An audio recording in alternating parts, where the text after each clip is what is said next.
মেশিনটা আজকে লাগানো হয়েছে। এই মেশিনের পাওয়ারের সুইচটা সবসময় অন থাকবে, এটা ঠিক বিপরীত ডিরেকশনে থাকবে, মানে সবসময় অফ থাকবে।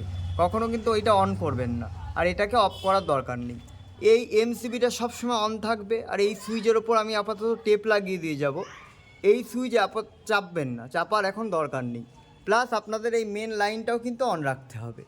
সাপোজ যদি কখনও ম্যানুয়াল চালাতে হয়, সেক্ষেত্রে আমাদের পাওয়ারের সুইচটা বন্ধ করে দেবে, দিয়ে আগে যেভাবে ম্যানুয়াল চালাচ্ছিলেন সেইভাবে ম্যানুয়াল চালু করবেন, বন্ধ করবেন। এমসিবি কিন্তু সবসময় অন থাকবে। আবার অটোমেটিক করার জন্য কিন্তু পাওয়ারের সুইচটা শুধুমাত্র দিয়ে দিলেই অটোমেটিক চালু হয়ে যাবে। দেখুন সাদা লাইটটা জ্বলছে, এটা পাওয়ারের লাইট, এটা সবসময় জ্বলবে। যখনই পাম্প অন হবে এখানে একটা সবুজ রঙের লাইট জ্বলবে, আর টি টি করে একটা আওয়াজ হবে। যতক্ষণ পাম্পটা চলবে লাইটটাও জ্বলবে, আওয়াজও হবে। ট্যাঙ্ক ভরে গেলে আওয়াজও বন্ধ হয়ে যাবে, লাইটও বন্ধ হয়ে যাবে। আর এই তিনটে লাইট যদি কখনও জ্বলে ওপরে, tank reservoir sensor faulty, tank sensor faulty আর রিজার্ভার এমটি, সেক্ষেত্রে এই নাম্বারে কল করে আপনারা কমপ্লেন বুক করাবেন। আর ততক্ষণ এই টেপটা খুলে আপনারা কিন্তু ম্যানুয়াল অন অফ করবেন।